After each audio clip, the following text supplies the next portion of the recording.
제가 주보에는 오늘 저녁 말씀의 제목을 달리 했다가 오늘 말씀을 묵상하고 준비하는 가운데 설교 제목을 주님을 향한 다윗의 5가지 소원으로 바꾸었습니다. 주님을 향한 다윗의 5가지 소원. 제가 보통 시편을 전한 것은 금요일 날 새벽기도 시간입니다. 그리고 지난번에 이제 데살로니가 전서, 데살로니가 후서 강해를 끝마친 후에 에베소서 강해를 시작할까 하다가 아무래도 시편 119편이 너무 길어가지고 수요일 날도 119편을 전해야 되겠다 생각이 돼서 제 기억으로는 수요일 날 저녁에 119편을 전한 것이 오늘로 한 4번째 아니면 3번째가 되겠다 생각이 됩니다. 아무튼 오늘로 이제 119편 마지막 번째로 22번째 알파벳, 여러분 169절 보시면 타브라고 써 있지 않습니까? 타브, 이 타브는 히브리어 알파벳 마지막 22번째. 그래서 제가 여러 차례 말씀을 드렸듯이 이 119편은 굉장히 유니크하게 하나님께서 구성을 해 두셨습니다.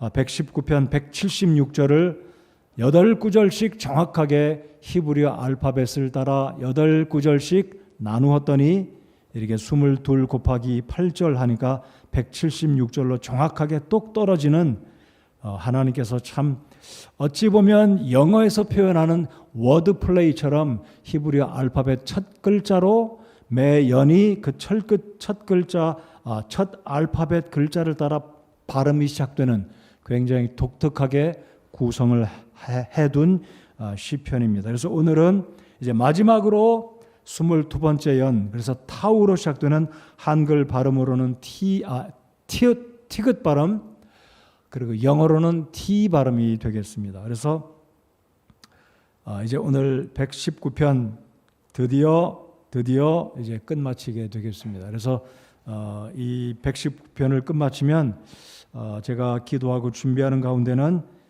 에베소서 말씀을 전해야 되겠다 생각하고 있습니다. 근데 또 모르겠어요. 제 마음속에 또다시 어떤 다른 하나님의 감동하심과 인도하심이 있으면 또 성경 66권 가운데 다른 책을 선정해서 함께 말씀을 수요일 날 저녁마다 전하도록 하겠습니다.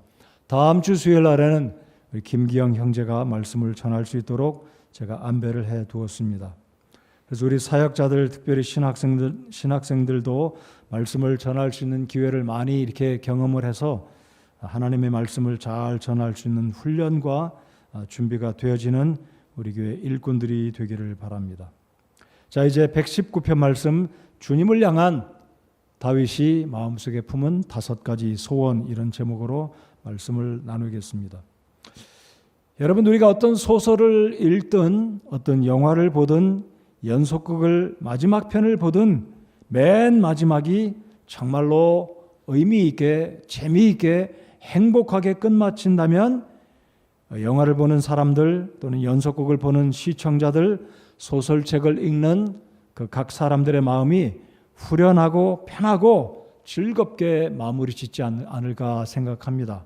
그런데 여러분 119편을 보시면 마지막 오늘 읽은 이 타브라는 169절에서 176절까지 이 마지막 다윗이 119편의 결론과 같은 대미를 짓고 있는 이 부분이 여전히 하나님 말씀을 중심으로 다윗이 하나님께 이 119편의 결론과 같은 의미로 5가지 하나님을 향한 간절한 소원을 우리 주님께 아뢰고 있는 모습을 발견할 수가 있습니다.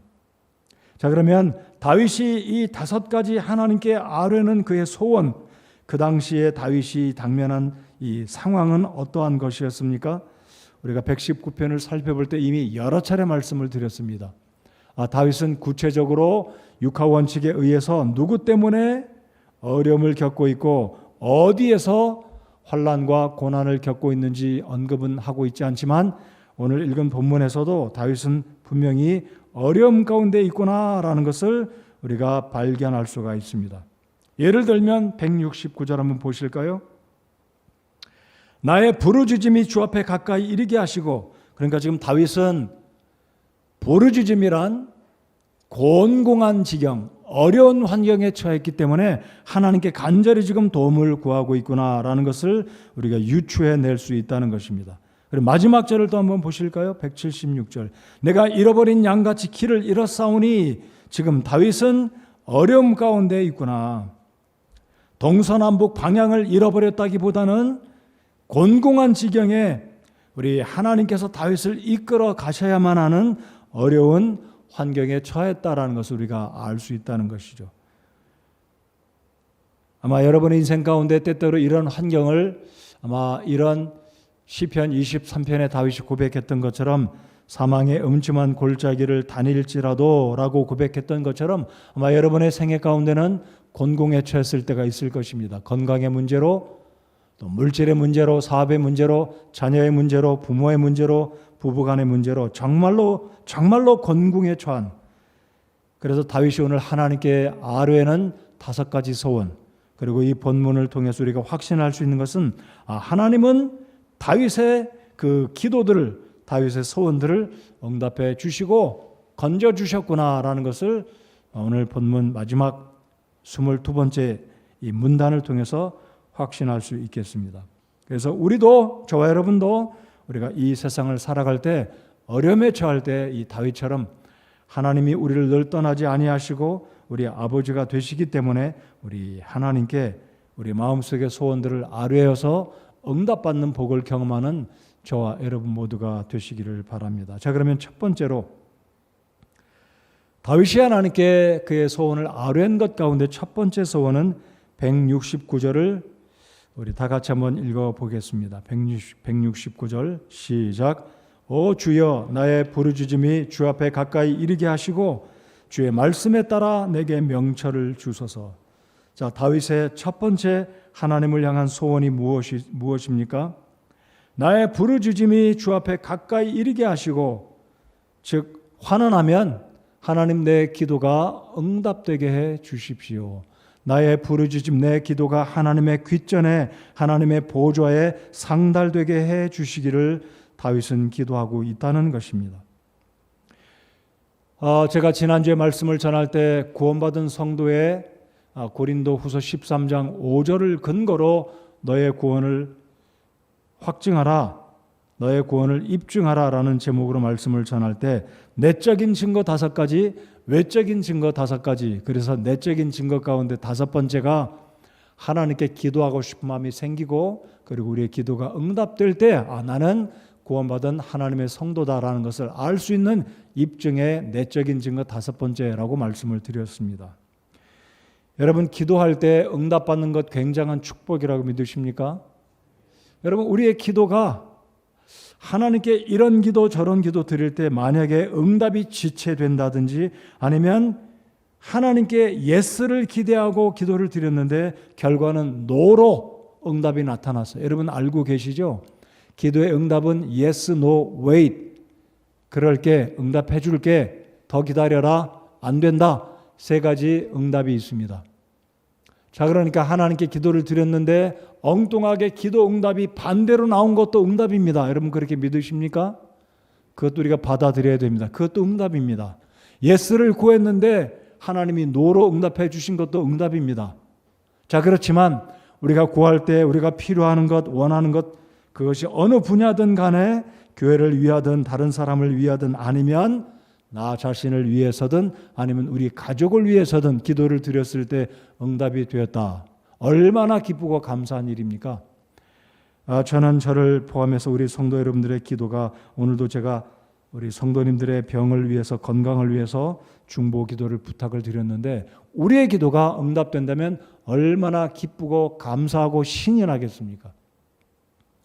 그래서 다윗은 하나님께 기도를 드리는데 바로 이 다윗의 심정, 하나님 나의 부르짖음이 주 앞에 가까이 이르게 하시고 가까이 우리의 소원의 그 기도들, 간절한 기도가 하나님의 귓가에, 아니 하나님의 마음에 쏙 들어가서 하나님이 속히 응답해 주시는 이런 축복들이 우리들에게 있기를 소원합니다. 오늘 수요일 저녁에 조명자 자매님이 오실 것을 제가 생각을 못했어요. 보통 수요일 저녁에 못 오셨기 때문에. 근데 제가 좀 전에 친교실에서 반갑게 맞이했는데 오늘 제가 설교 노트에 오늘 자매님이 안 오시리라 생각하고 자매님의 이름을 언급을 안 하려고 그냥 아무개 성도라고만 설교 노트에 적었는데 조명자 자매님 이름을 거론하면서 제가 어제 하나님이 우리 기도를 어떻게 들어주셨는지 간증을 하겠습니다. 조명자 자매님 부끄러워하지 마십시오. 고개를 끄덕여 주세요. 고개 끄덕이는 게 굉장히 무겁게 내려가시네요. 어제가 아니죠. 월요일 아침이었습니다. 월요일 아침에 전화를 받았는데 여러분 목사가 전화를 딱 받는 느낌이 있잖아요. 이 성도님이 지금 간절하구나. 굉장히 급하구나. 딱 전화를 받는 순간 자매님의 울먹이는 그런 전화를 받았을 때 이거 큰일이 났구나. 큰일이 났구나. 제가 평상시 조자매님께 자매님 김부국 자매님이 아프시니까 자매님 아프시지 말아야 됩니다. 자매님 아프시면 혼자서 어떻게 감당하시려고 합니까? 건강하세요. 그렇게 평상시에 제가 당부를 드렸는데 월요일날 아침에 전화를 받는 순간 자매님이 기운이 없이 울먹이는 소리로 전화 왔길래 이거 큰일 났구나. 우리 자매님 큰 문제가 생겼나 보다. 가만히 이제 쭉 대화를 하고 전화를 들으니까 병원에 가셔서 진찰을 받아야 되는데 굉장히 위중한 상태인 걸 제가 그런 느낌을 받았어요. 그리고 어떤 문제인지는 명확하게 모르지만 설명한 걸 제가 들으니까 이게 나름대로 이렇게 경한 증세가 아닌 것 같아서 저 자신도 하나님의 은혜가 필요하겠다 싶었습니다. 그리고 대화를 마치고 전화로 기도를 제가 했어요. 기도를 막 하는 순간 제 마음속에 하나님의 성령께서 담대하게 그렇게 기도를 시켰어요.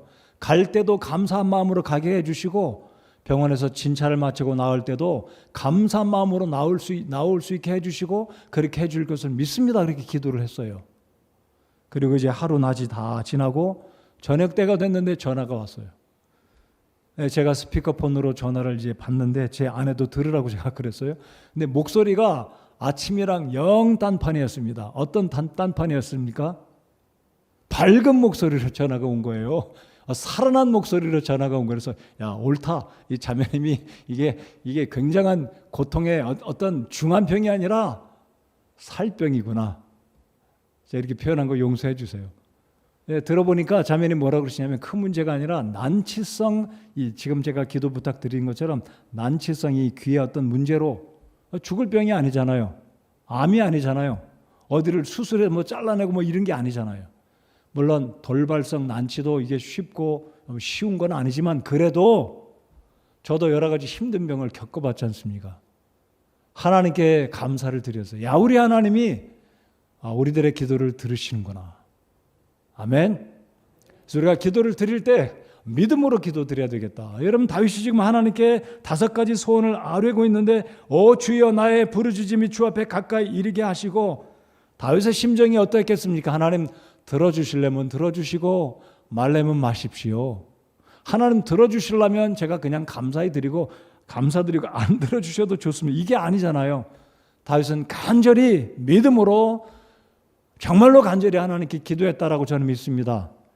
다윗이 나의 부르짖음이 주 앞에 가까이 이르게 하시고 다윗은 하나님께 소원을 아뢰을 때 이 확신을 가지고 또 간절히 열정으로 기도를 드렸다라는 것입니다. 여러분 기도의 열정이란 목소리를 크게 하고 눈물이 막 뚝뚝뚝 떨어지는 것도 열정의 기도이겠지만 가장 중심은 우리 마음속에 믿음으로 하나님은 나의 아버지가 되시고 당신의 자녀들이 간절히 하나님께 기도드릴 때 하나님은 내 기도를 듣고 계시고 이 기도가 하나님의 마음에 합하다면 내 육신의 정욕을 위한 기도가 아니라면 욕심을 위해서 기도하는 것이 아니라면 하나님은 내 기도를 들으신다라는 확신을 가지고 하나님께 기도를 드리는 저와 여러분의 기도가 되어야 할 것입니다. 그래서 다윗은 그렇게 하나님께 기도하였습니다. 그래서 그 기도가 응답되기를 바라는 간절한 마음으로 여러분 조지 뮬러라는 사람 알고 계시죠? 조지 뮬러는 그의 생애 가운데 2만 번의 기도를 응답받았다고 합니다. 여러분 2만 번이라는 숫자는요. 여러분 가만히 앉아서 정말 숫자를 계산해 보십시오. 하루에 한 번씩 간절한 기도를 드렸다 계산을 할 경우에 1년이면 365개잖아요. 그러면 2만을 나눠보십시오. 몇 년 동안 하루에 한 가지 기도가 응답됐나? 여러분 하루에 한 가지 기도 응답되는 것도 보통 일이 아니라고 저는 믿습니다. 여러분 그렇게 동의하십니까? 하루에 한 가지만 응답된다 하더라도 1년이면 365가지인데 2만을 나누기 한번 해보십시오. 그러면 얼마나 많은 기도가 조지 뮬러의 생애 가운데 하나님으로부터 기도 응답을 받은 것이냐 하는 것입니다.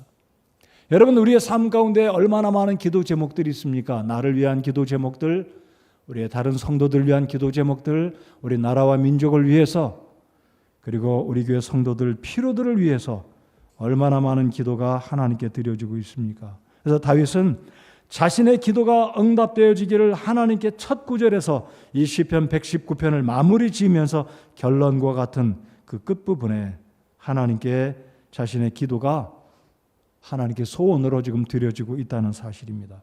그래서 우리의 기도에도 응답의 축복들이 임하는 이 놀라운 기도 응답의 결과들이 여러분의 삶 가운데 가득하시기를 바랍니다.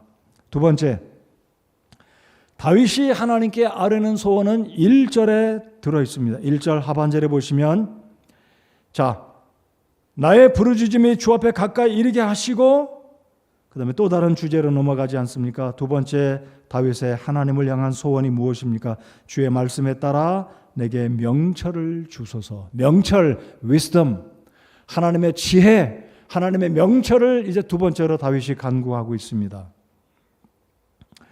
여러분, 시편 119편 97절 한번 보실까요?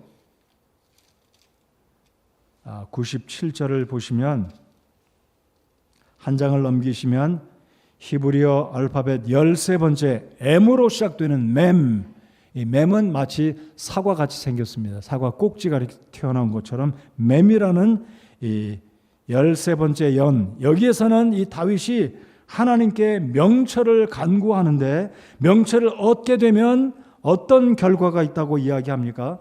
제가 금요일날 이 맴, 이 97절로 104절을 나눌 때 제게도 굉장한 감동과 도전과 축복이 됐던 말씀이었습니다. 자, 다윗이 하나님께 명철을 구했을 때 이 명철은 어떻게 다윗을 축복하고 있는지 세 가지를 이야기하고 있습니다. 자, 97절부터 104절을 여러분 보시면 99절을 보십시오. 주의 증언들이 나의 묵상이 되므로 나의 모든 스승보다 내게 더 많은 명철이 있으며, 스승보다 더 명철하게 됐다라고 말합니다. 이게 쉬운 일인가요?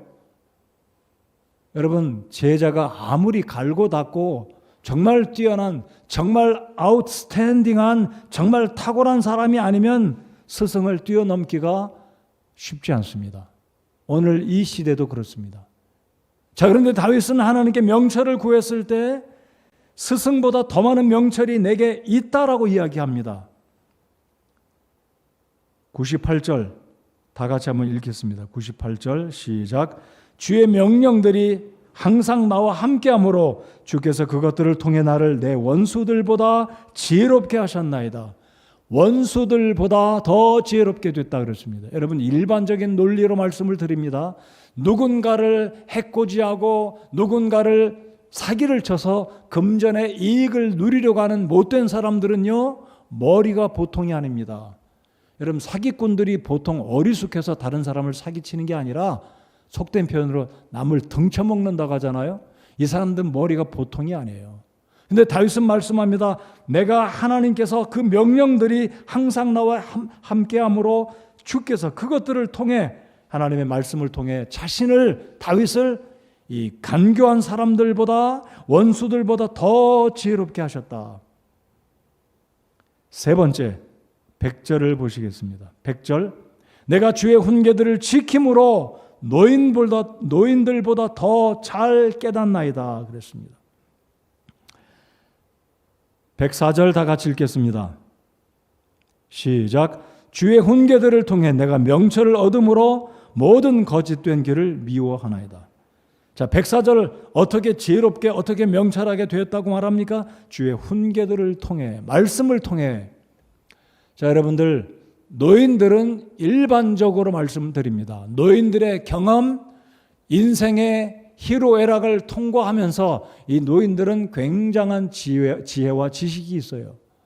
소위 말해서 산전수전을 다 겪었기 때문에 이 노인들의 지혜는 굉장합니다.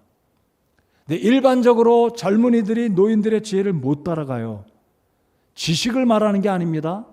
대학 나오고 박사학위 받은 사람들은 노인들보다 전문 분야의 지식은 뛰어나겠지만 삶의 경험, 슬기, 지혜는 노인들을 못 따라갑니다. 일반적으로 그래요.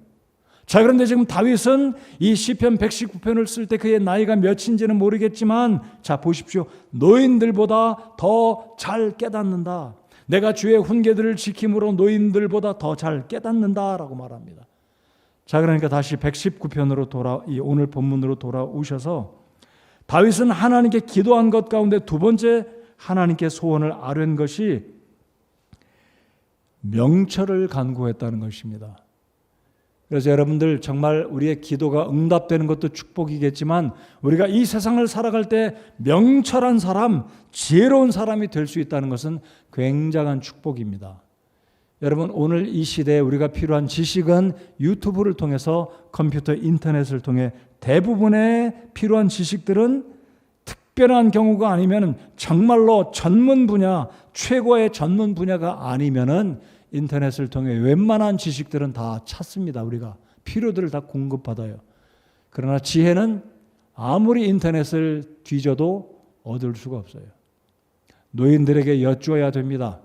노인들 앞에 잠언에 그랬잖아요. 노인들에게 물으라. 백발 앞에 고개를 숙이고 겸손하라. 이유가 있습니다. 그들의 경험, 그들의 지혜가 젊은이들에게 큰 도움을 주기 때문에. 그래서 오늘 다윗은 하나님께 그렇게 자신의 소원을 아뢰기를 주의 말씀에 따라 내게 명철을 주소서. 주의 말씀에 따라 내게 명철을 주소서. 그래서 다윗은 하나님께 이 지혜와 명철을 간구했다는 것 기억하시기 바랍니다. 여러분, 구약의 위대했던 인물 요셉은 하나님의 도우심으로 파라오의 꿈을 해석할 수 있는 지혜, 명철이 있었습니다. 다니엘 또한 그랬습니다. 바빌론에서 많은 술사들이, 박사들이 도저히 느부갓네살의 꿈이 무엇인지 벨사살에게 나타난 벽에 쓰인 글자를 해석할 수 있는 총명한 사람은 없었지만 다니엘의 속에, 요셉의 속에 하나님의 성령으로, 하나님의 영으로 충만한 사람, 이 요셉과 다니엘은 사람들이 해석할 수 없는 지혜와 명철이 있었기 때문에 하나님께 쓰임받고 바빌론 제국에서, 메데바사 제국에서 세상의 10왕들에게 총리로 쓰임받을 수 있었다는 사실입니다. 그래서 오늘 이 말씀을 통해 우리 젊은이들, 우리 중고등부 학생들, 여러분들도 하나님께 기도해서 하나님 우리에게, 저에게 지혜를 주셔서, 명철을 주셔서 하나님의 말씀을 통한 이 명철을 얻게 하셔서 이 세상에서 하나님을 위해 쓰임받는 우리 모든 교회 성도님들, 특별히 우리 청년들, 우리 학생들이 되기를 바랍니다. 특별히 우리 학생들 그렇게 되기 바라요. 그래서 대학교에서 앞으로 직장 생활할 때 예수님을 알지 못하는 사람들보다 더 지혜로운, 명철한, 정말 지혜로운 사람, 지식도 구비가 돼야 되겠지만 지식보다 더 탁월하고 지식보다 비교할 수 없는 사람을 살릴 수 있는, 하나님의 영광을 나타낼 수 있는 지혜로운 사람이 되기 위해서는 하나님께 도움을 구하시고 기도를 통해서 이 명철을 얻고, 특별히 이 말씀처럼 주의 말씀에 따라 하나님 말씀을 통해서 지혜를 얻을 수 있는 저와 여러분 모두가 되시기를 바랍니다. 자, 그럼 세 번째로 다윗은 본문을 통해서 무엇을 간구하고 있습니까? 170절을 보시겠습니다. 자, 다윗이 이제 세 번째로 하나님께 기도하고 있는, 하나님께 소원을 아뢰는 것이 무엇입니까? 170절 우리 청년들만 읽어보겠습니다. 우리 청년들, 결혼하지 않은 싱글들, 우리 청년들 큰 소리로 읽어주시기 바랍니다. 시작.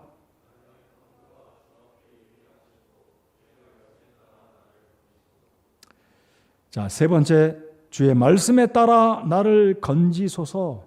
주의 말씀에 따라 나를 건져 주십시오. 자, 지금 다윗은 어떤 함정에 빠졌는지, 어떤 구렁텅이에 빠졌는지, 어떤 도움이, 어떤 부분에 하나님의 구원이 필요한지 모르지만 분명히 지금 다윗은 하나님의 도움이 필요한 상황이다라는 것을 알 수 있습니다. 그런데 다윗은 169절에도 그렇고 170절에도 그렇고 똑같은 표현이 나와요. 그게 뭐냐면 주의 말씀에 따라. 자, 보십시오. 169절 명철을 간구할 때도 그가 표현하는 것은 주의 말씀에 따라.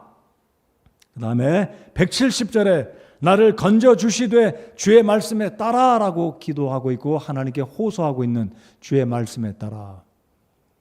여러분 119편의 청년이 무엇으로 자신의 행실을 깨끗게 하리요? 다윗이 이야기하고 있습니다. 주의 말씀에 따라 나의 삶 가운데 삼가할 것을 삼가하도록 도와주십시오라고 다윗이 고백합니다. 우리 청년들 기억합니까? 읽어보셨죠? 청년이 무엇으로 자신의 행실을 깨끗게 하리요? 주의 말씀에 따라 삼가할 것입니다. 삼가하다. 취할 것은 취하고 거절할 것은 거절하고 물리칠 것은 물리치는 이런 지혜와 용단과 결단이 우리 청년들에게 있어야 한다는 거예요. 제가 요셉을 이야기했지만 요셉이 보디발의 아내의 유혹을 받았을 때 거절하고 거절했지만 결국은 그 거절이 소용이 없으니까 도망을 갔잖아요.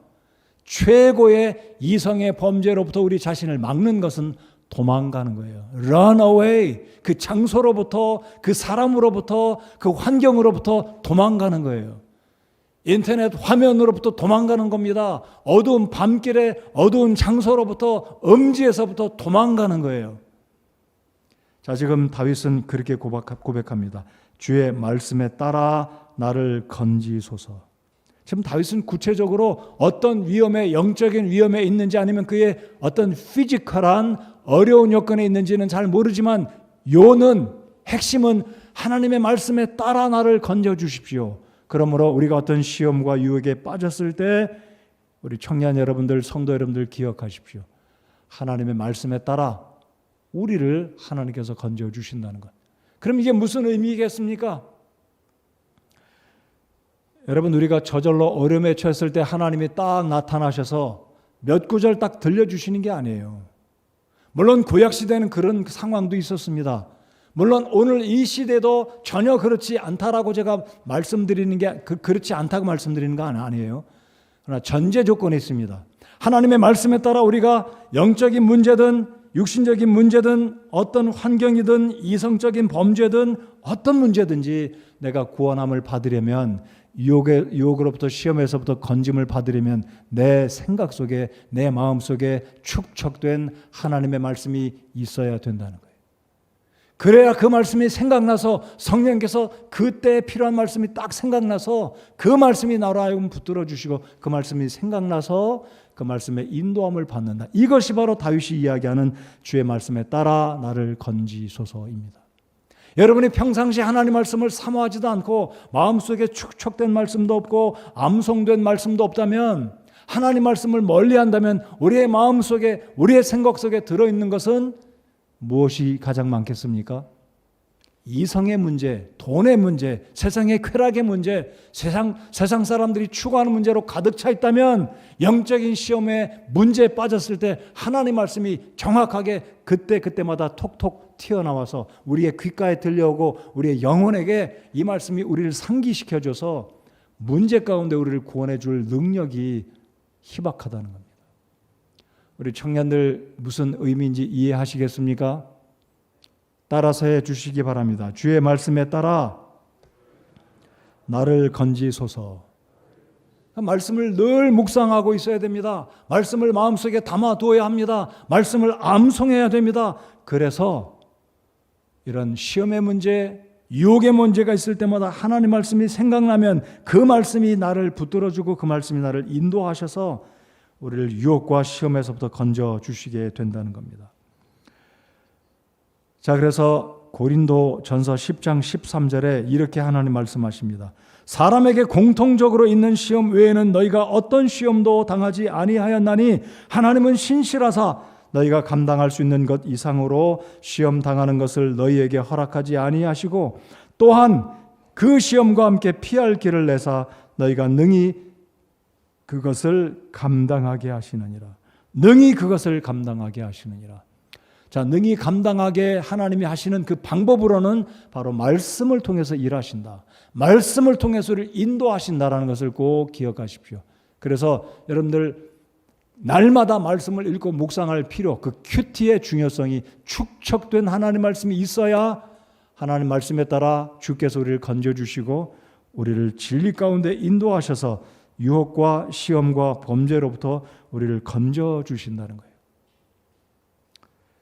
자, 네 번째로 다윗이 이제 하나님께 소원을 아뢰는, 하나님께 부탁을 드린 네 번째가 173절을 한번 우리 청년들을 제외한 우리 성도님들 173절을 한번 같이 읽어보겠습니다. 시작.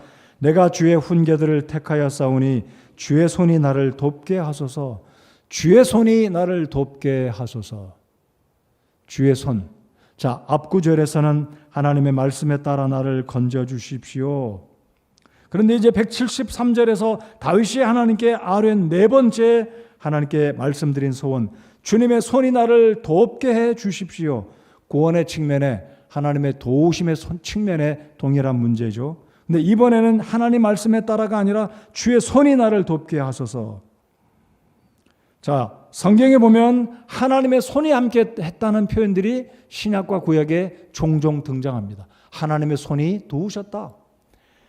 느헤미야 2장 20절에 보면 이 느헤미야가 페르시아 제국의 총독으로 이 예루살렘 성에서 전달받았던 그 참담한 소식을 듣고 가슴이 무너져서 애통해하고 금식하며 하나님께 눈물로 회개하며 어떻게 하면 자신의 고국에 있는 예루살렘의 성벽들이 무너지고 성전이 다 회파된 참담한 그 사실을 가서 회복시킬 것인가 괴로워하다가 하나님의 도우심으로 아닥사스다 왕의 그 마음을 하나님이 감동시키셔서 이 느헤미야가 특별한 휴가를 맞고 예루살렘으로 방문하게 됩니다. 근데 그 20절에 이런 표현이 있어요. 하나님의 손이 도우셨다. 여러분, 하나님의 손이 도움이 있으셨기 때문에 페르시아의 임금이 느헤미야에게 특별 보너스, 특별 휴가를 허락해 주신 거예요. 특별 휴가를 보내주게 되는데 갈 때 편지까지 써줍니다. 그리고 필요한 이 군사들 다 보디가드 해주고 필요한 것들 다 구비해서 예루살렘에 돌아가서 성벽을 다시 쌓을 수 있는 여건을 하나님께서 도우시는데 그것을 한마디로 줄이면 주의 손이 도우셨다. 저를 한번 따라서 해주시기 바랍니다. 주님의 손이 저를 도와주시기 바랍니다. 주님의 손이 저의 가정을 도와주시기 바랍니다. 한 번 더, 주님의 손이 우리 교회를 도와주시기 원합니다. 여러분, 정말 주님의 손이 함께 하시면 안 될 일이 될 수 있다고 믿습니다. 주님의 손이 함께 하시면 잘 되는 일이 더 잘 될 수 있다고 믿습니다. 우리 주님의 손이 함께 하시면 우리 나라가 정말로 열악하지만 하나님을 대적하고 성경의 진리를 대적하는 악한 법들이 법사위원회에서 국회에 상정하고 법이 제정되는 그런 긴박한 상황에 있을지라도 하나님의 손이 함께 하시면 그런 악법들이 상정이 되지 않고 좋은 법들, 하나님의 원리, 하나님의 말씀들이 이 나라에 실행이 될 수 있는, 그게 바로 하나님의 손입니다. 여러분, 하나님의 손은 사실 없어요. 하나님은 영이시기 때문에 손이 없어요. 자, 그러나 우리가 이 말씀 한번 펴서 읽어보기 원합니다. 이사야 41장을 한번 열어보시겠습니다. 41장, 너무나 유명한 구절입니다. 41장 10절.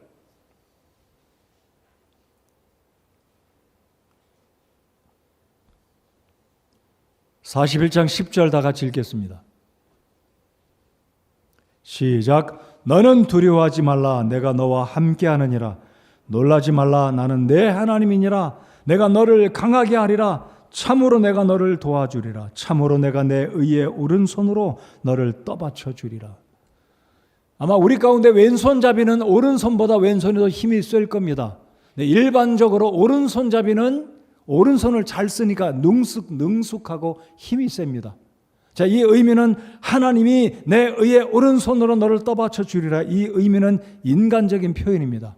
아, 내가 오른손잡이인데 내 오른손이 민첩하고 민감하고 감촉이 좋고 정확하게 일을 처리하는 능력이 있는 이 오른손이 일하는 것처럼 하나님이 그 능력의 오른손으로 나를 받쳐주신다면 내가 문제가 없다. 이 의미로 우리 인간적인 측면에 이해가 쉽도록 하나님이 이렇게 우리에게 이해적인 측면까지 도와주시면서 걱정 말라. 내가 너를 지켜주겠다. 내 능력의 오른팔로 너를 떠받쳐 주겠다. 이 의미가 그런 차원의 문제입니다. 사실 하나님은 손이 없으세요. 그러나 이런 의미는 우리의 인간적인 측면의 이해를 빨리 할 수 있도록 하나님이 도와주신다는 거예요. 그래서 지금 다윗도 말하기를 주의 손이 나를 돕게 하소서. 여러분, 하나님이 도와주신다면 문제가 어디 있겠습니까? 문제가 아니죠.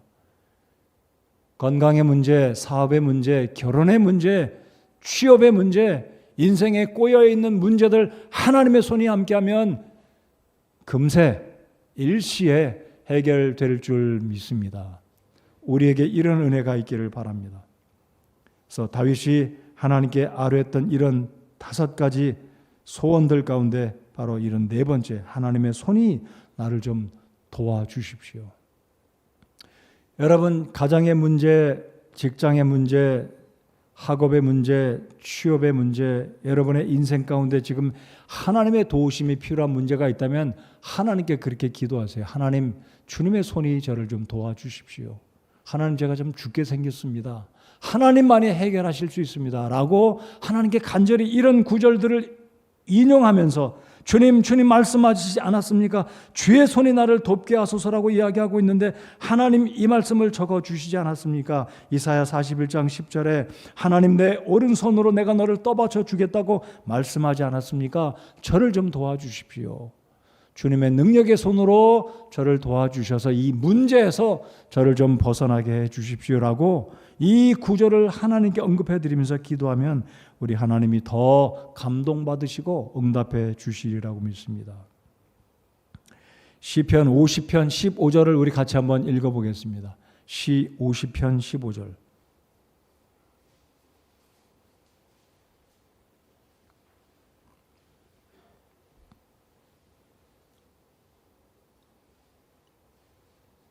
다 같이 읽겠습니다. 시편 50편 15절 시작. 고난의 날에 나를 부르라. 내가 너를 건지리니 내가 나를 영화롭게 하리로다. 고난의 날에 하나님을 부르십시오.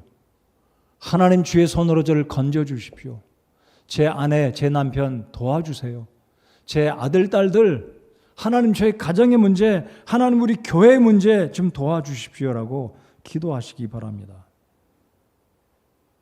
우리 교회가 재개발의 문제로 20년 넘게 지금도 씨름하고 있습니다. 전 기도하고 있어요. 하나님이 도와주시면 일순간에 해결될 수 있다고 저는 믿어요. 여러분 그렇게 믿으십니까? 우리 집사장님 그거 믿으십니까? 우리 집사님들 그거 믿으시나요? 하나님이 도와주시면 문제가 아닙니다. 일순간에 해결될 수 있습니다. 여러분 믿으십니까? 우리 하나님은 우리가 미신처럼 생각하는 그 하나님이 돼서도 안 되고 그런 요행으로 미신적인 믿음으로 하나님과 이렇게 해서는 안 되겠지만 말씀을 근거로 하는 오늘 시편 119편에 다윗이 이야기했듯이 하나님의 말씀을 따라 하나님의 성경적인 이 진리의 약속을 따라 하나님이 도와주신다면 문제가 안 된다라고 저는 확신합니다. 그래서 사도행전 11장 21절에도 이런 말씀이 있습니다. 주의 손이 그들과 함께함으로 많은 수의 사람들이 믿고 주께로 돌아오더라. 주의 손이 예루살렘 교회 성도들과 사도들과 함께함으로 많은 수의 사람들이 믿고 교회 더해지는 역사가 있었습니다. 주님의 손이 함께 하셨기 때문에 오늘 이 시대에도 우리 주님의 손이 함께 하실 수 있음을 믿습니다. 또한 함께 하시기를 우리가 기도해야 합니다. 주님의 손이 함께 하시는 은혜가 여러분의 가정과 여러분의 일터 위에 함께 하시는 놀라운 복이 임하기를 바랍니다. 이제 끝으로 5번째, 다윗이 하나님께 간절히 기도한 이 시편 119편 마지막 부분에서 다윗은 무엇을 하나님께 기도하고 있습니까? 175절입니다. 내 혼이 살게 하소서. 그리하시면 내 혼이 주를 찬양하리이다. 주의 판단들이 나를 돕게 하소서. 주의 판단들이 나를 돕게 하소서. 나의 판단이 아닙니다. 친구의 판단이 아닙니다. 사람들의 판단이 아니라 하나님의 판단이 나를 도와주시옵소서. 자, 이 의미가 무슨 뜻이겠습니까? 하나님의 판단, 즉 하나님의 도우심, 하나님의 지혜, 하나님의 말씀, 하나님의 진리가 하나님의 뜻이 정확한 하나님의 그 섭리 가운데 우리 하나님의 주관하심, 하나님의 분별하심, 좀 구체적으로 말씀드려 볼까요? 우리 하나님의 판단은 진리와 거짓을 정확하게 분별하시는 능력의 하나님이십니다. 우리 하나님은 공의와 불의를 분별하시는 하나님이십니다. 우리 하나님은 누가 옳은지 누가 악한 사람인지 정확하게 분별하십니다. 우리 하나님은 누가 속이는지 누가 속임을 당하는지 하나님은 정확하게 아십니다. 누가 죄를 짓고 그 죄를 덮고 가리고 있는지 알고 계시는 하나님의 판단은 조금도 틀림이 없으신 정확한 하나님이십니다. 우리의 판단은 때때로 편견에 치우칠 수 있고 주관적일 수 있습니다. 내가 원하는 대로 치우칠 수가 있습니다. 그러나 하나님의 판단은 절대로 실수나 부정이나 굽는 일이 없습니다. 정확한 하나님의 판단입니다. 그래서 지금 다윗은 하나님 참 주님의 판단이 나를 돕게 하소서. 얼마나 지혜로운 기도입니까? 얼마나 정확한 소원입니까? 하나님이 원하시는 판단으로, 하나님이 옳다고 인정하시는 대로, 하나님이 인정하시는 그 능력의 손길로, 하나님이 믿으시는 그 진리, 옳음으로 하나님이 저의 삶을 인도하시고 지도하시고 저를 건져주시고 저를 도와주십시오. 우리가 이 세상을 살아갈 때 우리의 지혜와 내 힘과 능력을 의지하는 어리석음을 버리고 하나님의 판단이 나를 건져주시기를, 하나님의 판단은 절대로 틀리지 않기 때문에, 하나님의 판단은 절대로 착오가 없기 때문입니다. 여러분 믿으십니까? 우리는 시행착오도 있고 종종 자주 실수합니다. 그러나 하나님의 판단은 정확하십니다. 무엇이 시작이고 과정이고 끝인지, 무엇이 선인지, 무엇이 우리에게 유익한지, 무엇이 우리에게 해로운지 정확하게 아십니다. 바로 이러한 지혜가 있었기에 솔로몬은 살아있는 아기를 자기 아기라고 두 여인이 싸우고 다툴 때 마지막에는 그 살아있는 아기의 몸을 절반으로 갈라서 내 것도 되게 하지 말고 내 것도 되게 하지 말고 공평하게 하자, 이 악한 여인이 그런 제안을 했을 때 솔로몬은 하나님의 지혜로 정확하게 이 살아있는 아기가 누구의 자식인지 알게 되지 않았습니까? 제가 그렇게 얘기했네요. 그래서 칼을 갖다 주고 솔로몬이 결국은 명재판을 하지 않았어요? 결국은 솔로몬의 지혜가 이웃나라까지 퍼지게 되는, 살아있는 그 아들의 엄마는 뭐라고 그럽니까? 내 아들이 죽게 생겼으니 차라리 당신이 가져가라. 솔로몬은 하나님이 주신 지혜로 정확하게 재판을 함으로 명재판을 하게 됐고, 결국은 하나님이 주신 지혜로 솔로몬은 그가 하나님께 기도한 것처럼 나라를 잘 다스릴 수 있는 지혜의 임금, 지혜의 대왕이 되었다라고 우리가 믿습니다. 다니엘 역시 앞서도 제가 언급을 드렸듯이 다니엘은 죽음의 순간, 느부갓네살이 얼마나 포악한 왕이었습니까? 바빌론 제국에 있는 모든 술사들, 박사들을 다 죽이려고 할 때 이 다니엘은 하나님께 먼저 기도하지 않습니까? 하나님께 나가서 기도한, 즉 이것이 바로 하나님의 판단으로 문제를 해결받기를 오늘 다윗이 고백한 것처럼 하나님의 판단들이 나를 돕게 하소서. 우리 교회의 성장과 주변 지역 주변의 재개발의 문제도 하나님의 판단이 우리에게 필요합니다. 여러분, 내 판단 내려놓으시고 하나님의 판단이 우리의 생각 속에 들어오기를 기도하고, 하나님의 판단이 무엇인지 우리가 구할 수 있는 우리 집사님들, 우리 성도님들, 우리 교회가 되기를 바랍니다. 언젠가는 우리 교회 재개발이 되기는 될 겁니다. 그러나 과연 하나님의 판단으로, 우리의 판단이 하나님 판단이 아니라 하나님의 판단이 우리의 판단이 돼서 주의 뜻을 이루어 드리는 우리 교회가 될 때 주님이 영광을 받으실 것이라고 믿습니다. 자, 결론입니다. 다윗은 이상과 같은 5가지 소원을 하나님께 아뢰었을 때 응답하시는 하나님으로 인해서 어떻게 하나님께 반응을 합니까? 171절, 175절 하나님께 찬양을 올려드렸습니다. 자, 175절 보시면 그리하시면 내 혼이 주를 찬양하리이다. 다윗의 소원을 들으신 하나님께 다윗은 궁극적으로, 결론적으로 우리 하나님께 찬양을 올려드렸습니다.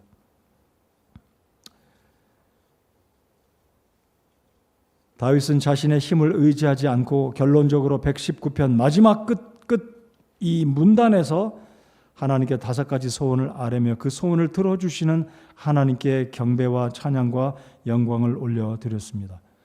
저와 여러분의 삶 가운데 시시각각 시시때때로 찾아오는 이런 어려운 저런 어려운 일들로 인해서 낙심하고 힘들어할 때가 있지만 우리 하나님은 다윗의 이 5가지 소원을 들어주셨던 살아계신 신실하신 그리고 전능하시고 전지하신 하나님이심을 믿습니다. 오늘 이 시대에도 우리를 구원하신 예수님은 우리를 구원하셨을 뿐만 아니라 지금도 우리를 위해서 하나님 보좌 우편에서 우리를 위해서 기도하시는 좋으신 우리 주님이십니다. 주님을 신뢰하면서 오늘 말씀처럼 시편 119편 전체에서 22번에 걸쳐서 강조되어지고 또 강조되어지고 있는 이 하나님 말씀의 신앙의 뿌리를 두고 하나님 말씀에 근거를 두는 우리 신앙의 기초를 삼고 나아갈 때 하나님은 오늘 이 시대에도 우리의 삶을 축복하시리라고 믿습니다. 기도하겠습니다.